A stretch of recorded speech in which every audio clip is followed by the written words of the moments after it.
Hello friends, आज हम continue करेंगे एक्सरसाइज 5.2। कल हमने क्वेश्चन नंबर 16 तक डिस्कस किया था। आज हम क्वेश्चन 17 से स्टार्ट करेंगे।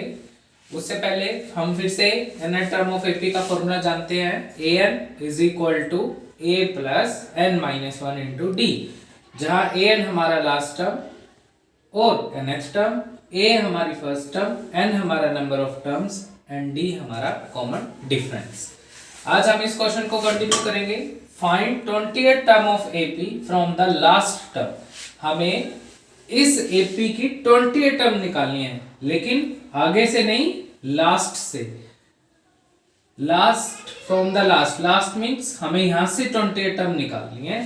तो देखो हम कैसे निकालेंगे। हमारी जो गिवन एपी है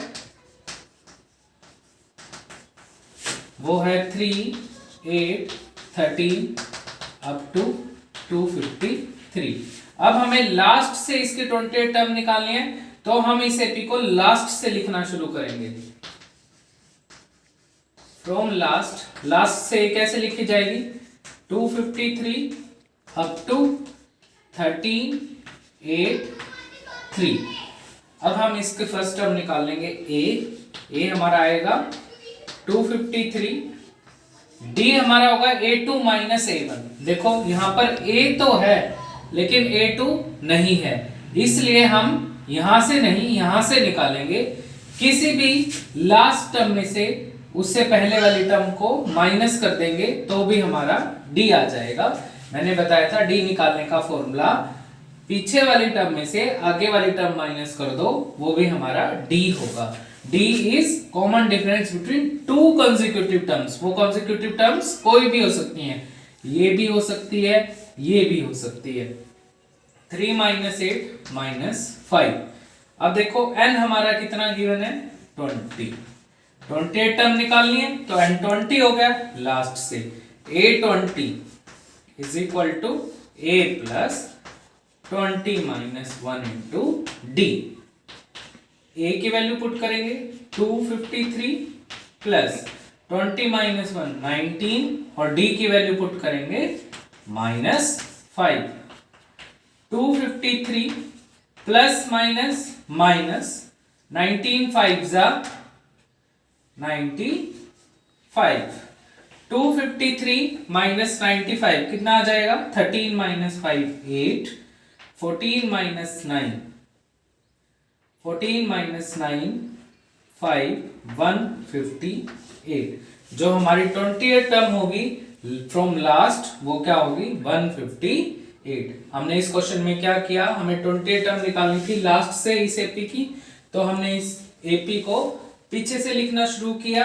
फिर हमारी फर्स्ट टर्म मान ली 253, डी हमारा दो कॉन्सेक्यूटिव टर्म्स के बीच का difference minus 5।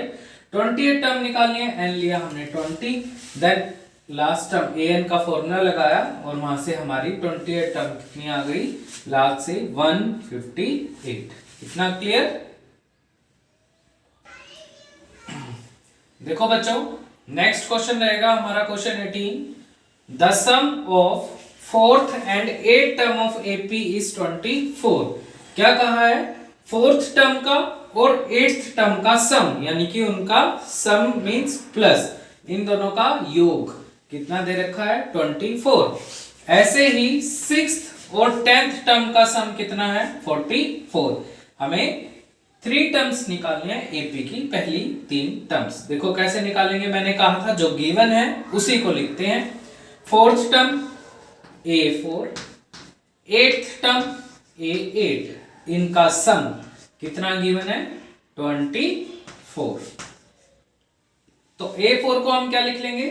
a plus 3d, and a8 को क्या लिखेंगे? a plus 7d is equal to 24। a plus a 2a, 3d plus 7d 10d is equal to 24। हम दोनों में से 2 कॉमन भी ले सकते हैं, नहीं तो इसे ऐसे भी सॉल्व कर सकते हैं, इसे इक्वेशन 1 मान लो। अब देखो ऐसे ही 6 और 10 टर्म का सम a6 प्लस a10 कितना गिवन है? 44। a6 को हम लिख लेंगे a प्लस 5d ऐसे ही A10 को लिख लेंगे A प्लस 9D कितना है 44, A plus A 2A, 5D plus 9D 14D equal to 44। ये आ गई इक्वेशन 2। अब देखो दो इक्वेशन है A और D में, दोनों को किससे सॉल्व करेंगे? एलिमिनेशन मेथड से। तो क्या करेंगे? सब्ट्रैक्ट 1 एंड 2, दोनों इक्वेशन को सब्ट्रैक्ट कर देंगे because 2A have same science.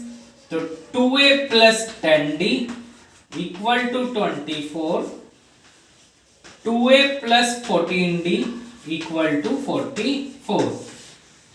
Subtraction में सभी साइंस चेंज हो जाएंगे, 2A से 2A cancel, 10 minus 14 minus 4D, 24 minus 44 minus 20, minus is cancelled by minus, यहां से D की वैल्यू आ जाएगी 20/4 यानी कि D आ गया हमारा 5। इसको हम कहां पुट कर देंगे? इक्वेशन 1 में। D आ गया, A भी निकालना है तो D की वैल्यू को हम 1 में पुट कर देंगे। 2A plus 10 multiply 5 is equal to 24। D की जगह हमने क्या पुट कर दिया? 5। 2A प्लस 50 इक्वल टू 24, यहां से 2A आ गया 24 माइनस 50 मीन्स 2A आ गया हमारा माइनस 26। तो यहां से A की वैल्यू आ गई माइनस 26/2, A आ गया हमारा माइनस 13। ठीक है, अब हमारे पास A आ गया, हमारे पास D आ गया। मैंने क्या कहा था? अगर A और D हमें मिल जाए तो हमें पूरी AP मिल जाएगी। तो AP क्या हो जाएगी? AP is A plus D, A plus 2D up to so on. हमें 3 टर्म्स लिखनी थी तो हमने 3 टर्म्स लिख दी। A आ जाएगा हमारा minus 13, next term minus 13 plus 5 and next term is minus 13 plus 2 into 5 means minus 13 minus 8 and minus 3 up to so on. ये हमारी क्या आ गई? AP की 3 टर्म्स। तो इस क्वेश्चन में हमने क्या किया? 4th टर्म और 8th टर्म को ऐड किया और किसके इक्वल रखा? 24 के। A4 की वैल्यू, A8 की वैल्यू, A और D में एक इक्वेशन बन गई। सिमिलरली 6 और 10 टर्म को ऐड करेंगे, A और D में दूसरी इक्वेशन बन जाएगी। दोनों का एलिमिनेशन मेथड से सॉल्व करके A और D की वैल्यू आ गई, A और D आ गया तो हमारी AP आ गई। देखो बच्चे, नेक्स्ट 19 और 20 क्वेश्चंस ये होमवर्क के लिए हैं। मैं यहाँ सिर्फ हिंट दे देता हूं तुम्हें थोड़ा सा, तुम इसे सॉल्व करके मेरे पास व्हाट्सएप कर देना। Subba Rao started work in 1995। Subba Rao 1995 में काम शुरू करता है at an annual salary of, सालाना कितनी तनख्वाह से? 5000 रुपए से, and received an increment of ₹200 each year. हर साल उसके 200 रुपए बढ़ जाते हैं। In which year did his income reaches ₹7,000। कितने साल के बाद उसकी जो सैलरी है 7000 हो जाएगी? देखो उसने कितने से शुरू किया? 5000 से, तो A हो गया 5000।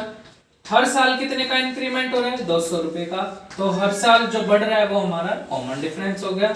और वो लास्ट कितने की बात कर रहा है? 7000 की। तो हमें इसमें क्या निकालना है? हमारे पास A गिवन है, D गिवन है, AN गिवन है, हमें N निकालना है। कितने साल के बाद उसकी सैलरी 7000 हो जाएगी। ऐसे ही क्वेश्चन 28 है। रामकली पहले हफ्ते में 5 रुपए सेव करती है और फिर उसके बाद वो अपनी सेविंग को 1.75 की दर से बढ़ाती है, मतलब हर हफ्ते 1.75 एक्स्ट्रा बचाती है। और उसकी nth वीक में कितने हो गई सेविंग? 20.75। हमें n निकालना है। यहाँ पर हमें A गिवन है, हमें D गिवन है, AN गिवन है। हमें क्या फाइंड करना है? n। आशा करता हूं आप सभी इन क्वेश्चंस को सॉल्व करके मेरे पास व्हाट्सएप करेंगे। धन्यवाद।